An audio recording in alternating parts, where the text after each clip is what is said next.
If there is a tsunami, our military and aid ships are the first to set sail. If disease is ravaging a nation, or as is the case of AIDS in Africa, an entire continent, we send help and we save lives. Israel shares our moral compass. When massive earthquakes struck Haiti and Turkey, Israel was among the first to offer assistance. And hundreds of Israeli rescue workers responded.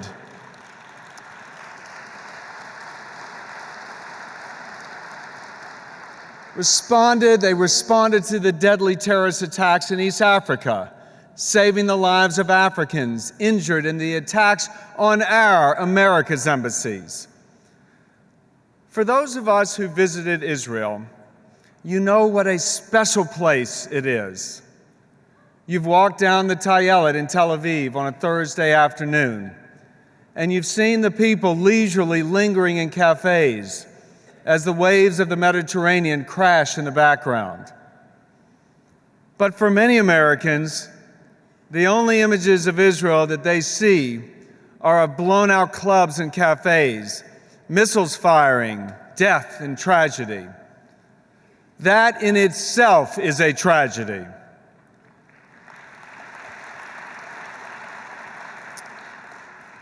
These news stories often miss the beauty and the human element of why our nations care so much for one another.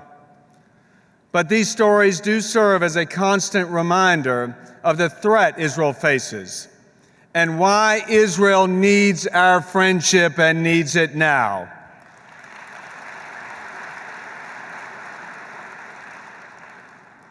Now, Asher Afriat needs no reminders. Asher is a friend to many of us, and he's here tonight.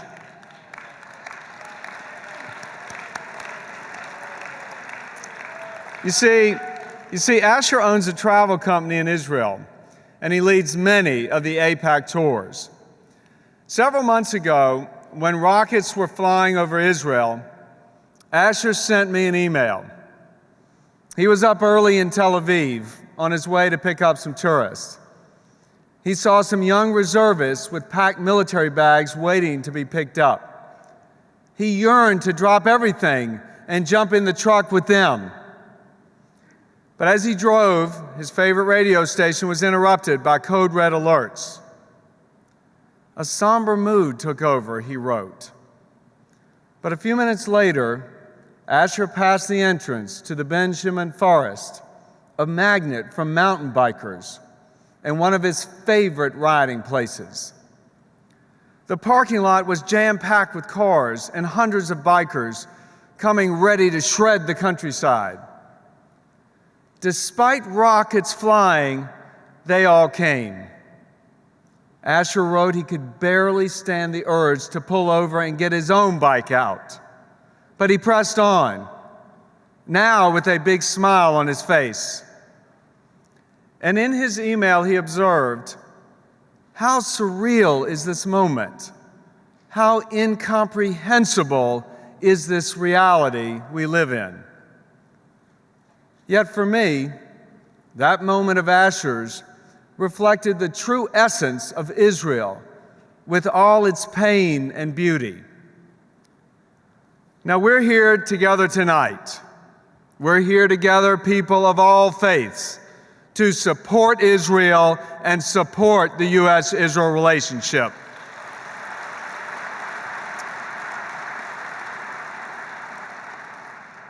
I want to give special notice to the over 2,000 students who are here with us tonight.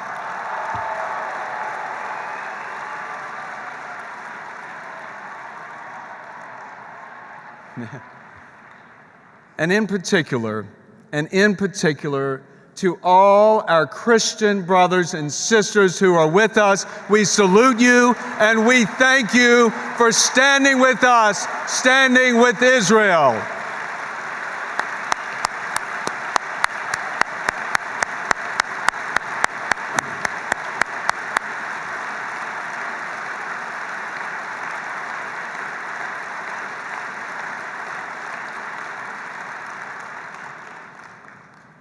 Thank you for standing with us to defend the gift that is Israel. Israel is a gift to all free-loving people around the world. And the Jewish people know and realize this gift better than anyone. The creation of the modern state of Israel had a special effect on what it means to be a Jew.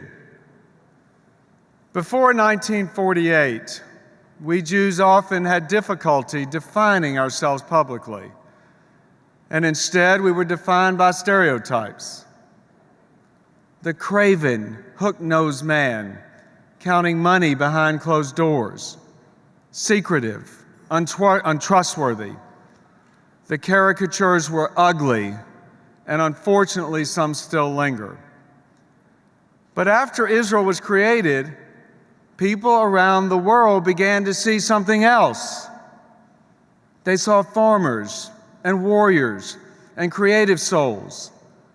They saw innovators, scientists, and chemists giving back to the world and saving lives.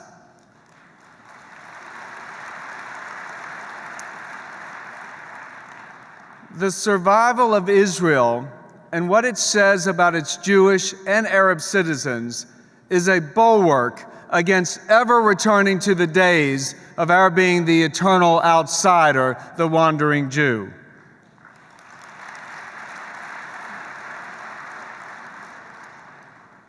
Throughout my entire political life, I've never known a time where I've questioned America's resolve and support for Israel. I've never questioned America's historic support for the little guy against the bully. I've never questioned the role we play as protectors of liberty and defenders of justice until now. It is only recently where I've begun to worry. I worry that some of our nation's leaders are complacent. I worry that some in Washington think we must retreat to our domestic politics and reduce focus overseas. I worry that in the pursuit of comedy with Israel's foes, some will seek distance. I worry that they indeed overlook the gift that is Israel. And I worry that Israelis worry, and these worries are not unfounded. Israel is under attack. A while back, I received a briefing in Israel from one of the engineers of the Iron Dome system. His name was Avi. Avi's presentation was impressive. He demonstrated through slides and video the precision and agility of the anti-rocket defense system. Avi beamed with pride as he explained how countless lives were saved by the Iron Dome technology, how families were spared despite deadly rockets aimed at their homes, how mothers were relieved to see their children safe while sirens wailed at terrorist rockets overhead. Now, 5 days later, still in Israel, I met with Avi again. His enthusiasm was gone, and there was pain in his eyes. He spoke with great emotion as he told us of the one rocket that had gotten through. It somehow slipped past the defense system, hitting the town of Beersheba and killing an innocent Israeli. He was tortured by that experience. But Avi went back to work, determined to perfect the system that had already saved countless lives. Now, the importance of the Iron Dome's capability was driven home again recently during the conflict in Gaza. Make no mistake, the Iron Dome has to be right 100% of the time or Israelis die. As important as they are, defensive systems like Iron Dome, David's Sling, and the Arrow are not panaceas. True peace will require an end to Iranian-backed weapons smuggled into Gaza.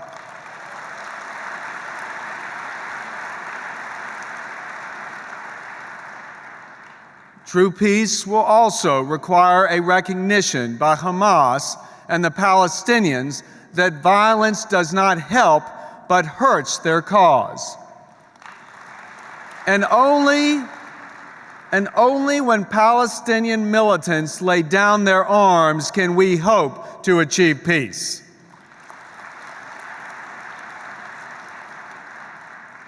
And my message to you tonight is this: our enemies know that if they divide the United States from Israel, they will defeat Israel.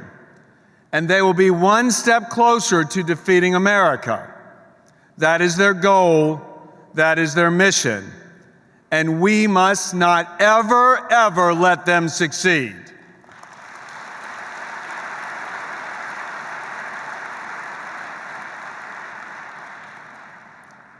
Now, 3 weeks from tonight, we'll be sitting down with our families to celebrate Passover. And the words we'll read from the Haggadah seem as relevant today as ever.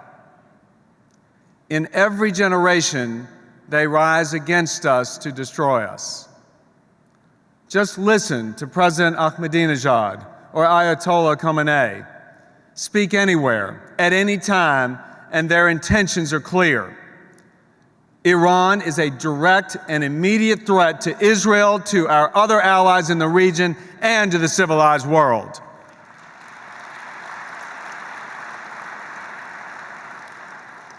But some in Washington hold the view that Iran is all bluster, that Iran can be contained and negotiated with. But that impression is wrong.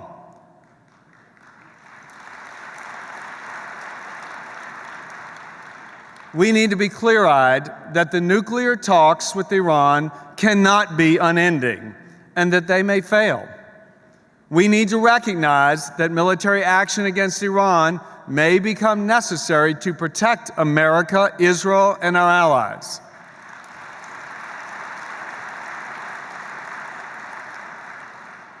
America must be prepared to lead from the front, and the challenge should not be Israel's alone to bear.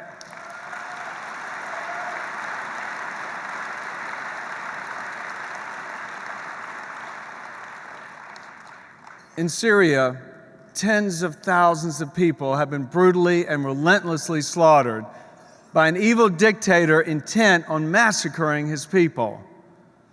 Our hearts ache as we see mass graves, all too familiar to us Jews.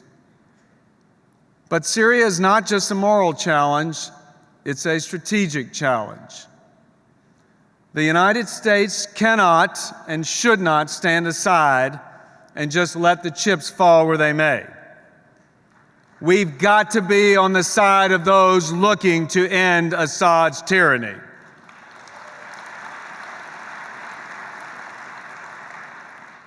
We cannot guarantee that those who succeed him will be greater friends to our nation or Israel, any more than Assad was. But without action, we can guarantee that more innocent lives will be lost. We will have failed to shape the outcome of this conflict. And we will guarantee that Syria's future leaders will not have known the helping hand of America when the Syrian people so desperately needed that help. Beyond just Syria, the entire Middle East is in an epic state of political transition and uncertainty. The stakes could not be higher. And when there is no American leadership, there is no leadership.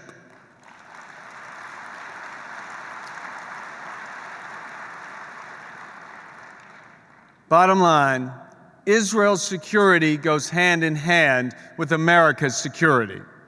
And America's security depends on freedom and democracy growing and open societies hearing our message. America's security depends on putting a stop to the bullying on the worldwide playground. And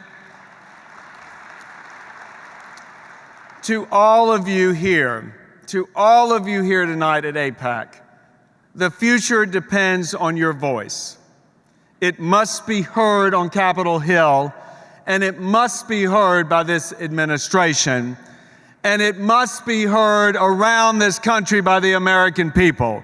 We must now and forever stand with Israel, or we risk losing the great promise of America. Thank you very much, AIPAC. Thank you for all you do. Good night.